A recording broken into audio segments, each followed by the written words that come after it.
So annual reports அது yeah okay. Database error something வந்து database கூட கனெக்ட் வந்து நினைக்கிறேன். ஓகே, இதுவே வந்து நமக்கு ஒரு ப்ளஸ் தான். ஸோ இதுலேயே நமக்கு தெரிஞ்சிச்சு இது டேட்டாபேஸ் கூட கனெக்ட் ஆயிருக்குன்ட்டு. ஸ்பேஸ் மைனஸ் அந்த டொமைனை எனக்கு வேணாம், நான் மைனஸ் பண்றேன். இப்போ மை லேர்னிங் சொல்லிட்டு ஒன்று வந்திருக்கு, அது ஓப்பன் பண்ணுவோம், என்ன வருதுன்னு பார்ப்போம்.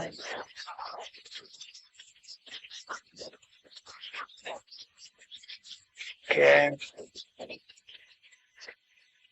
என்ன லாங்குவேஜ் தெரியல எனக்கு, சம்திங் ஏதாவது எழுதிருக்கு. ஓகே, ஸோ சம்திங் நமக்கு தேவையானதெல்லாம் வந்திருக்கு ஓரளவுக்கு. ஓகேவா, இதை நான் என்ன பண்றேன், கண்ட்ரோல் ஏ கொடுக்குறேன், கண்ட்ரோல் கிளிக் பண்ணிட்டு இதுல வந்து எஸ்டிடிபி இருக்கான்னு பாருங்க. எஸ்டிடிபில ஏதாவது இருக்கா, எஸ்டிடிபில இருக்கெல்லாம் அன்கிளிக் பண்ணிக்கோங்க. ஓகேவா, மற்றெல்லாம் எஸ்டிடிபிஎஸ்.